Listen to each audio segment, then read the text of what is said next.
여러분, 우리도 집 살 수 있습니다. 안녕하세요. 부동산 사기당했던 경입니다. 네, 오늘도 바라본 뉴스를 보겠습니다. LTV DS의 총량 대출 규제 3종 차례로 푼다. 새 정부 대출 규제 3종 완화. 자, 윤석열 당선인이 후보가 당선이 되면서 자, 이 새 정부가 출범될 예정인데 계속해서 지금 대출 규제 완화에 초점을 두고 있죠. 그래서 청년, 신혼등 실수요자 중심 완화되고 LTV 80% 인정 유력이 돼요. 생애 첫 집에 한해서. 그리고 전국적으로 LTV 70%를 뭐 고정한다고 했는데 일단은 이게 정확하게 지켜지는지 좀 지켜봐야 되는 겁니다. 자, 그리고 DSR 총량도 함께 풀어 효과가 있는 거라고 제가 여러 번 말씀드렸죠. DSR도 아마 만질 것 같습니다. 자, 한번 내용을 볼게요. 자, 새 정부 대출 규제 완화 주요 내용입니다. 자, LTV 70%까지 완화를 한다는 거예요. 첫 주택 구입은 80%겠죠. 그래서 취약 실수요층 혜택 기존 규제 무효화하겠다는 거죠.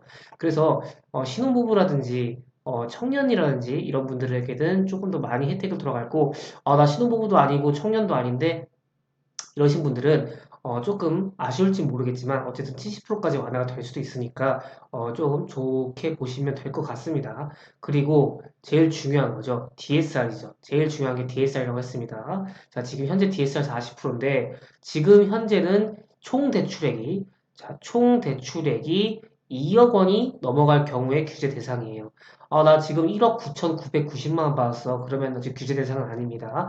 2억이 될 경우, 2억 이상일 경우에 한해서 네 연봉의 40%를 원리금을 갚게 너까지 대출해주겠다는 거예요. 그래서 완화할 경우에 일부도 완화할 것 같습니다만 정확하게 수치를 내진 않았습니다.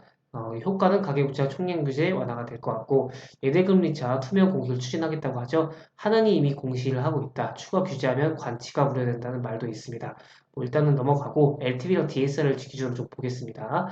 자, 새 정부가 LTV, DSR, 가계부채 총량 등 대출 규제 3종 세트를 제한적으로 푸는 방안을 추진한다고 하죠. 그래서 LTV를 비롯해서 대출 규제 완화를 검토할 것으로 보인다고 하고 요 세 개를 봐야 되는데 사실 저도 DSR이 어떻게 될지 궁금해요. 저 같은 경우에도 그 문재인 정부 때 집을 구매했기 때문에 저도 뭐 막 최고점에 사가지고 막 상투가 잡혔네 뭐 최저점에 사서 이득을 봤어야 되는데 하기보다는 아무래도 실거주를 함으로써 일단 심리적인 안정감을 확보하고자 했던 거기 때문에 뭐 큰 후회는 없고요. 만약에 뭐 낮아지면은 또 투자를 할 수 있던 기회가 올 수도 있는 거니까 그렇게 생각하고 있습니다. 자, 그래서 이 완화 대책은 현 정부 대책은 반대 방향인데 금융과 부동산 시장에 미치는 영향이 커서 이목을 쏠리고 있습니다. 그래서 생애 첫 주택 구입자 LTV 80%까지 인정해준다고 하고 그렇지 않은 구매자에도 최대 70%까지 잡아준다고 했습니다. 지역과 상관없이 적용하겠다고 했죠. 현재 투기 지역과 투기 가열지구 거의 서울이죠. 그 다음에 다른 경기도 지역도 많습니다. 9억 원 이하는 40%, 9억 원 초과는 20%까지만 담보 가치를 인정하면서 거의 웬만한 서민들은 살 수가 없어요. 그리고 15억이 넘는 아파트는 담보 대출을 받을 수 없습니다. 근데 이 70%가 어떻게 될지 모르겠어요. 뭐 20억짜리도 70% 대출해주고 30억짜리도 70% 대출해준다? 그건 또 아닐 수도 있습니다. 그래서 여러분들이 70% 된다? 그러면 무조건 70% 되겠네? 그게 아닐 수도 있으니까 조건이 나오겠죠? 그래서 그것도 보겠습니다. DSR 규제, 제일 중요한 게 이거예요. 요거를 제한적으로 푸는 방안이 검토되고 있는데, 요거는 제가 그때 말씀드렸죠. 연소득에 따라서 매월 갚을 수 있는 비용을 산출해서 대출 총액을 정한 제도예요. 담보인정 비율을 높일 경우 DSR 비율 손질이 필수죠. 그래서 지금 1월부터 DSR 2단계의 규제를 시행 중이죠. 총대출 2억 원 초과 차주에 대해 40%를 적용하고 신용대출도 만기가 7년으로 축소가 됐어요. 원래는 10년이었거든요. 신용대출을 만약에 내가 5천만 원을 빌렸다. 그럼 10년에 나눠서 갚으면 매년 갚는 원리금이 적겠죠. 근데 이걸 7년으로 축소했다? 그럼 3년이 날아가는 거잖아요. 그러면 그만큼 갚는 원리금도 높아지기 때문에 부담이 더 될 수밖에 없죠. 그래서 이 두 개를 완화하는 경우에는 종전대출 총량 규제도 자연스럽게 풀리거나 부분 적용된 수술을 밟을 것으로 보인다고 합니다. 그래서 지금 요거 밑에를 보시면 규제 완화 시기와 대상을 어떻게 정할지, 그쵸? 정확하게 아직 안 정해졌어요. 언제부터 DSR을 하겠다, 그리고 연봉 얼마나 되는 사람들부터 하겠다, 이런 게 없으니까. 자, 5월에 풀릴 수도 있다는 분석이에요. 그리고 DSR 3단계 시행이 7월이거든요. 이 7월에 되는 3단계가 뭐냐면 40%는 똑같은데 총 대출액이 1억 이상 되면은 규제 대상입니다. 솔직히 1억 이상 대출 안 받는 사람이 있을까요? 빌라를 사더라도요, 신용대출이 있더라도요, 무조건 1억은 넘게 돼 있습니다. 거의 그래요.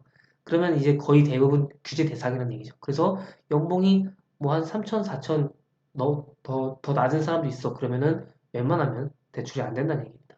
그래서 대출 규제 완화 대상, 청년, 신혼부부 등으로 제한될 것으로 보인다라고 해요. 그래서 만약에 내가 40대 중반이야. 그리고 신혼부부도 아니야. 신혼부부 7년 지났어. 혼인신고한 지. 그럼 이런 부분들에 대해서는 이제 완벽하게 규제 완화가 적용이 되지 않을 수도 있다는 얘기예요. 그래서 이 대상을 전체로 확대할 경우에 어렵게 잡은 가계대출 증가세와 부동산 시장을 촉발할 수 있기 때문이죠. 이거에 불만을 가지시는 분들이 없을 수는 없겠지만은 거의 그렇죠. 만약에 전 국민을 상대로 다 풀어준다, DSR을. 그러면은 나라의 가계 대출이 많기 때문에 국가 신용도가 또 떨어질 수도 있습니다. 그래서 인수위의 어떤 관계자는 전반적으로 대출 규제 개선을 이렇게 얘기한 건 맞지만 출범 초기이기 때문에 어떤 방향이 가능할지 아직 구체적인 말을 전할 수 없는 단계라고 합니다. 어쨌든 완화가 되는 건 맞고 거의 이제 신혼부부라든가 이제 청년 쪽에게 많이 좀 될 것 같고 근데 무주택자에게도 최대 70%까지는 LTV를 받을 수 있게 할 수 있었을 것 같아요. 근데 문제는 뭐겠습니까? DSR을 어떻게 이 무주택자들에 대해서 그 완화를 해줄 것인가에 대한 것도 한번 지켜봐야 될 것 같습니다. 네, 오늘은 여기까지 진행하도록 하고요. 조금이라도 도움이 되셨다면 좋아요만 부탁드리겠습니다. 제작에 큰 힘이 됩니다. 그러면 다음 시간에 뵐게요. 여러분, 안녕!